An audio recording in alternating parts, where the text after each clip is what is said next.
Hello and welcome to Canas podcast episode 31. The usual two are here, Victor and Celso. Hello. This week, we didn't record last week, Father's Day. Obviously, we spent time with our fathers, and honestly, there wasn't much that happened last week. So I think a really quick recap on what happened last week. I mean, the U.S. Open was, I guess that is a pretty big deal, actually, the U.S. Open in golf. Although, there was a Canadian contention. It wasn't Corey Connors. Oh. I think he got cut, actually, in the first, he didn't make the cut. Mm-hmm. Who was it? It was Mackenzie Hughes. He shot a 1 under for the entire tournament, which, I mean, looking like, oh, that's 1 under, that's not great. And like, first off, I shoot like 15 over every round, and that's a good round for me, number one. Number two, he was only 5 off the lead. He had one over final round, unfortunately. But truthfully, they're like Scheffler, Fitzpatrick ended up winning, and Will Zalatoris. They were playing unreal golf, man. You know that Zalatoris guy looks like the caddy from Happy Gilmore? Does he actually? Oh, 100%. Look it up in a bit here. It's hilarious. But no, it was a really interesting U.S. Open. I was pleasantly surprised Mackenzie Hughes ended up playing there. He's working his way towards the President Cup team this year, with the President Cup happening this year, international against U.S.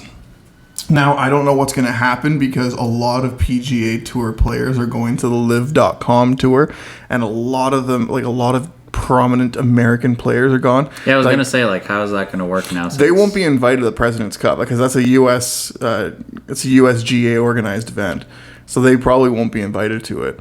Likely, just like the PGA Tour and all that kind of stuff. Like, they're not impressed with it. I mean, I don't know if they're more upset over the fact that players are just straight up leaving the tour and going to there, but like you have like so many other tours. Again, like we mentioned that in the last episode, but there's so many other tours, and like they let them play in both tours, but like they don't let them play in the LIV.com tour or LIV Golf Tour, whatever the heck you call it. I don't get it. All I know is that the Canadians are staying in the PGA Tour, which is nice. You're probably not going to have the Bryson DeChambeau's, Brooks Koepka's, Dustin Johnson's, or Kevin Na's playing for the U.S. this time. You're going to be having it will still be like Spieth, Thomas. They'll still have a heck of a team. Spieth, Thomas, Cantley, those guys. But you're not going to have some of the bigger names in golf anymore. So that'll be interesting for President's Cup. The bank. I mean, I would have done this. I probably would have too. But for $180 million a year, yeah, there's pretty little I wouldn't do for like you $180 get million money, a year. but you like lose in playing like the tournaments that Those meaningful ones. Yeah, those meaningful. They've tournaments. already won it all, man. They've already won it all, so it's like they still get to play in majors. Oh yeah, that's right. It's interesting. That is interesting. It is interesting. But anyways, so that's really all that happened with golf last week. There is a Travelers tournament this week. It's not like a major or anything, but it is a pretty big tournament. There's a pretty competitive leaderboard, if I'm not mistaken. I don't think any Canadians competing in that tournament, unfortunately, though. There were Canadians in it. They're just not in the top 10 or anything like that. Yeah. From last I checked. I could be wrong, though. And then something that happened this week is the 8th ever Canadian to win an NBA championship. Yeah. Andrew Wiggins ended up winning Game 6 with the Golden State Warriors. His offensive numbers weren't extraordinary, but his defensive game was instrumental to the Warriors' championship run this year. Andrew Wiggins has just really shown that, like, he's not what he was with the Timberwolves, man. Like, he's really developed his defensive game. Like, at the beginning of the year, I remember you and I were talking about, like, I was a little worried that Wiggins would lose playing time to Klay Thompson coming back, and Wiggins has really earned his spot on that team. Like, it's really a 3-headed monster of a backcourt there. And Klay Thompson doesn't even start sometimes anymore. Like, it's a 3-headed monster that they got going on right now. And that's really impressive. So they should be one of the favorites to win it again next year if they continue going how they're doing. Like, Steph Curry plays the way he's doing. Klay Thompson starts getting back to form and back into, like, vintage Klay Thompson. They're all getting older, though. So that will be a challenge for sure. But anyways, and then 2 Canadians got drafted in the first round. I think it was like the top 10. Top 10. Like, I think it was like 7 6 and 7. Yeah, like Or 7 and 8. 7 and 8, 7 9. I don't know what it is, but 2 Canadians got picked, which was really cool. And one of them didn't even play college basketball, which was a little interesting. Which is interesting. Yeah, I was trying to read up on him a little bit more, and I wasn't. I didn't see much information because there was nothing from his college. So he was he was a sub. He didn't play a minute for Duke last year, and then he just said, "Yeah, I declare for the draft," and then he got drafted in the top 10. Like, there's no way Duke's that good where you don't put a top 10 player in the league or a top 10 NBA draft pick. You know. And did you hear about the Indiana Pacers draft pick and what he said about LeBron James? No, I didn't. What did he say? It wasn't indirect. Or actually, it was directly to James as well. Like, he said, I don't think there's a single NBA player that's better than me right now. Like, LeBron James is gonna have to show me he's better than me. Okay, so there's a difference between being confident and being a cocky piece of garbage. Yeah. That is a cocky piece of garbage. You know what I mean? Like, buddy, first off, every NBA player is better than you right now because they've all been in the league. On the court. 100%. So. Isn't that just brutal? I can't get over that. If he shows it, then good on him. But he's not going to show it, dude. There's no way. Like, like Nikola Jokic is. You're telling me Nikola Jokic is better than you? Luka Doncic, Giannis. Oh yeah, like Giannis Antetokounmpo. All these players are not better than you. Come on, man. Come on. Like, that's just brutal. Anyways, I mean, the kid's confident. Yep. But he's also unbelievably cocky. He needs to be humbled a little bit. I hope he gets dunked on immediately by, like, I don't know. By everybody. An old Blake Griffin with one hip. Like, yeah. Yeah, that would be a humbling experience for sure. But we'll see. And then, so the NBA offseason has obviously started. The draft was right away. Also, since the last episode, the NHL awards happened. Cale Makar won the Norris, which I honestly, like, there's no question he's the best defenseman, but Roman Josi had the best year last year. Like, he got a little robbed. He got a little robbed. And, like, the McDavid fatigue is there as well. Like, he didn't get any, like, he got second place in both the Hart and Ted Lindsay, but, like, come on, man. Like, at least you could have won the Ted Lindsay, because... Well, the players voted on it, but like, it's definitely a McDavid fatigue. The fact that Matthews scored 60 goals, that's a pretty big deal. Like, that hasn't been done in a while. Yeah. But there was Draisaitl that only scored 5 less and had way more points than Matthews. So yeah, but then again, it's the McDavid Draisaitl fatigue. Like, hey, they play with each other, they get so many points, and I hate that argument because it's like, oh, but Matthews plays with Marner. Yeah, so it's like basically. I know. I have the same complaints. My issue isn't necessarily the fact. Like, honestly, I don't think McDavid cares about the NHL awards. So, no. I don't think we should care either. He doesn't. Get I don't bonuses really, but it's just like everyone's like making a big deal out of it. It's like about like Matthews winning, but it's like you do know McDavid is a lot better. Everyone knows a lot more valuable than everyone in this league knows that McDavid is the best player in the league. There's no question. Everyone knows. Like, I think they sent their votes in before the playoffs, right? Yeah. So then now, after seeing the playoffs, how McDavid is still first in scoring, even with Makar being like what? I think he's 4 points, 3 or 4 points away. Yeah. It's just like they will see that McDavid did get robbed out of the awards, but like you said, I don't think he cares. No, and we shouldn't care either. But it's the only thing that the Leafs can win in June. Yeah, I heard that. Yeah. Oh, look at the Leafs winning something hilarious, dude. Hilarious. Listen, no question, Matthews had his best year of his career. There's zero question. He was healthy pretty much most of the year. Mm-hmm. His goals per game output was unreal. Very difficult to keep that up by anyone, let alone just anyone is going to be so difficult to keep that up. I think Matthews wins the Rocket 80% for the next 8 of the next 10 years, maybe something like that. Yeah. Matthews is the one to watch out for the Rocket for sure. But that being said, like, for some first off, one person didn't have Matthews or McDavid in his ballot. That guy, he's a Pittsburgh columnist. He needs to have his voting rights revoked. No, like seriously. No, I remember seeing that. No, it's like at least have one of them. Like, So 5 guys didn't have McDavid on there at all. but Also, but like truthfully though, also like this has been an exceptional year for some players. Like Johnny Gaudreau that is deserves true. some votes. Igor Shesterkin deserves. Oh, votes. definitely Shesterkin. Jonathan Huberdeau deserves votes. Even Kaprizov for his Minnesota Wild. Kirill Kaprizov, yeah. Roman Josi.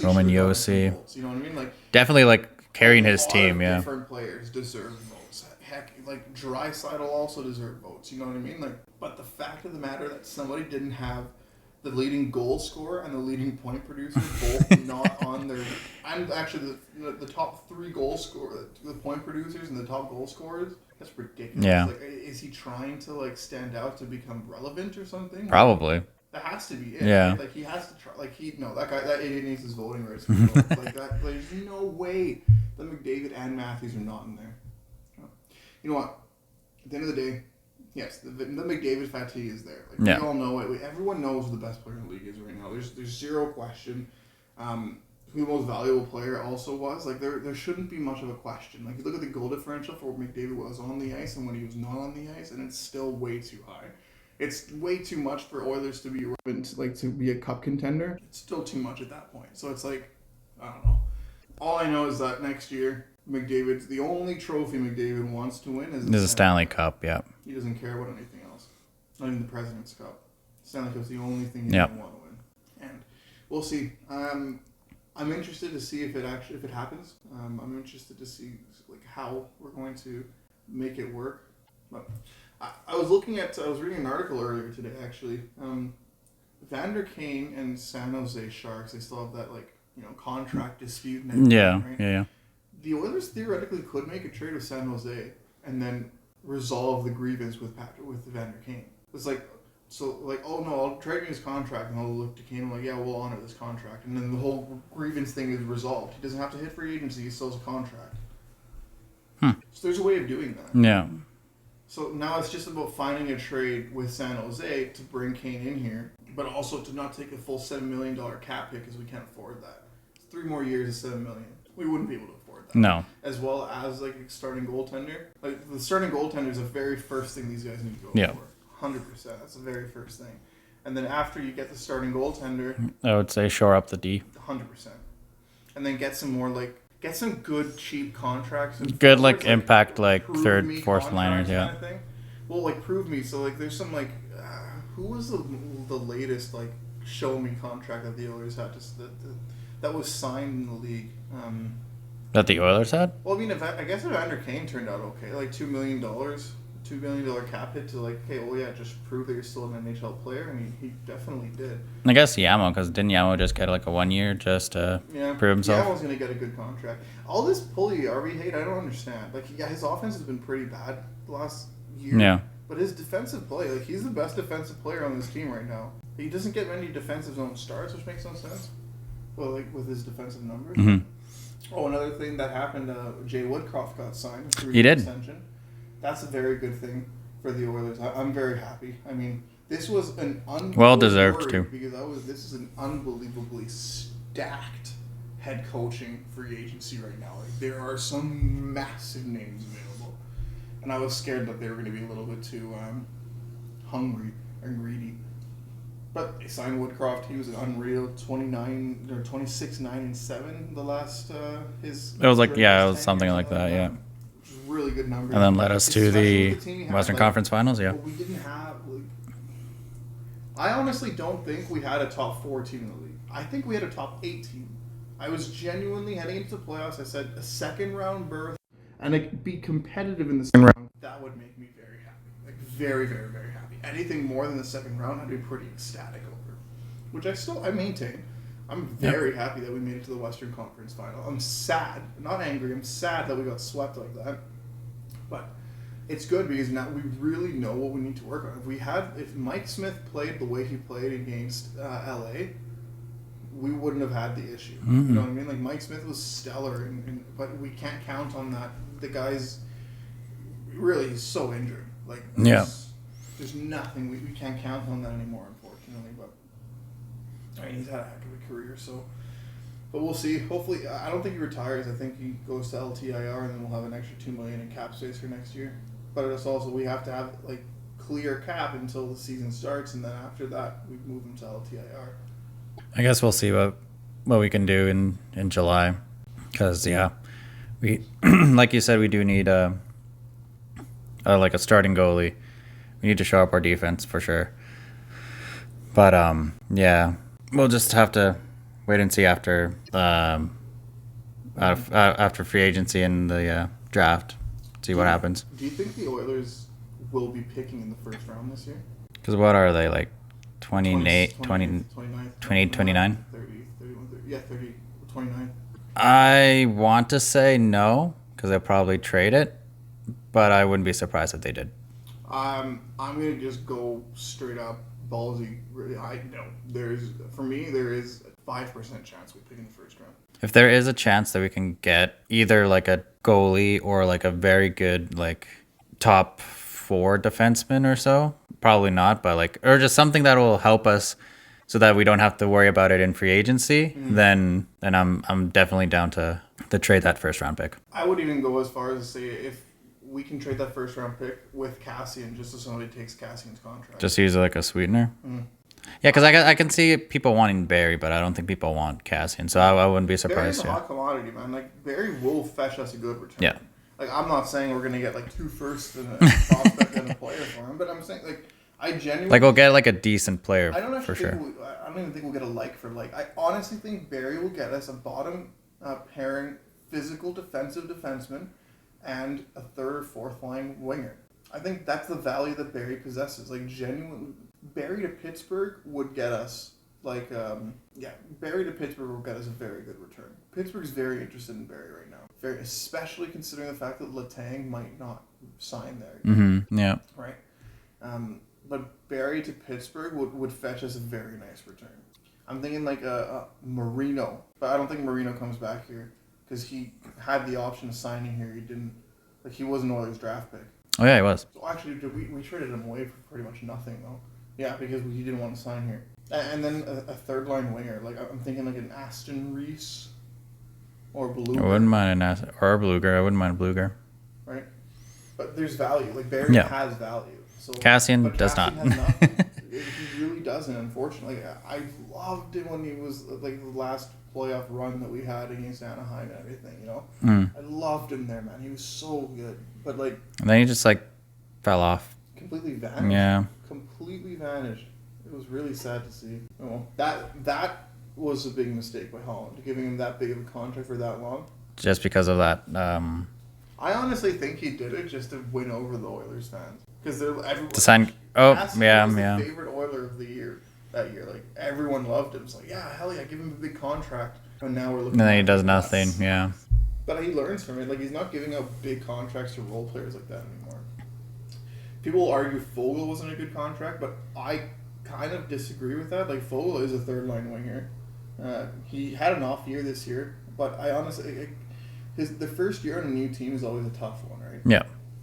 And Fogel's at least a member of the Oilers lineup during the playoffs for most of the second half of it, at least.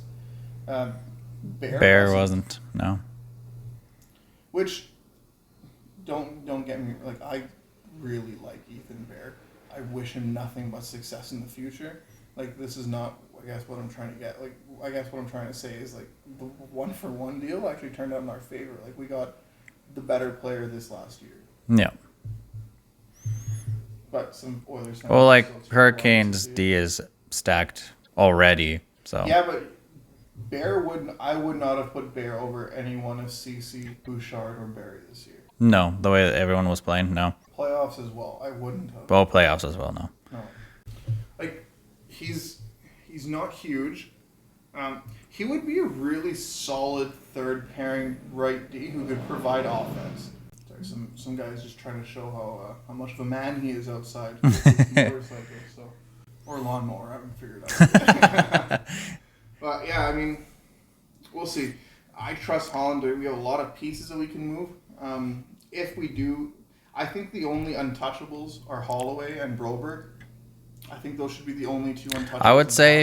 I would say possibly Borgo too, just because of how he's been playing in the Memorial Cup. But how do I rephrase this?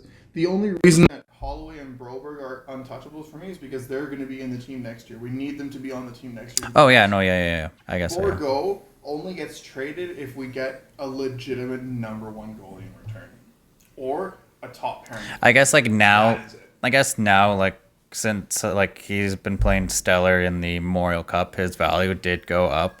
So it could be a good time. It could be, trade. If we have to.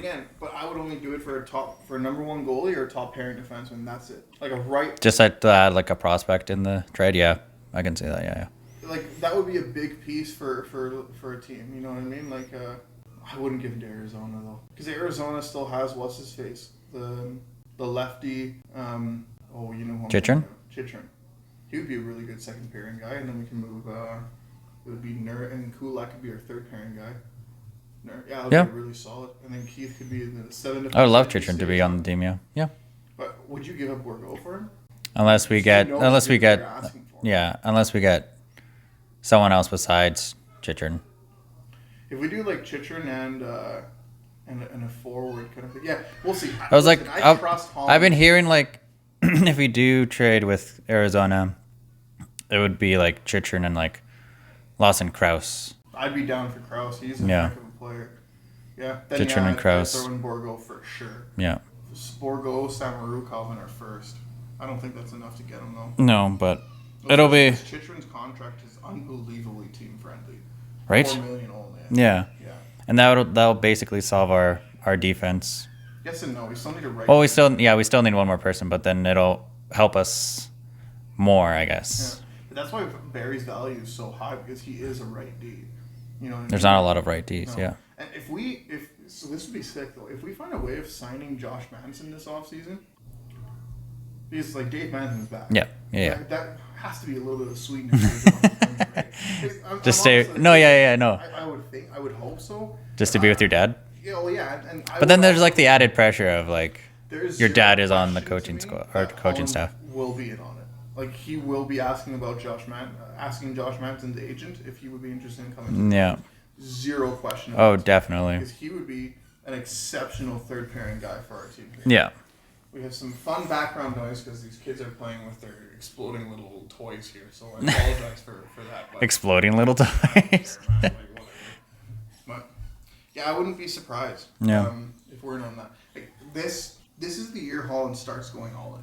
Now, I don't think he's going to throw in every single one of our prospects this year. No. I definitely feel he's going to start giving away first round picks. Start using first round picks in the trade bait.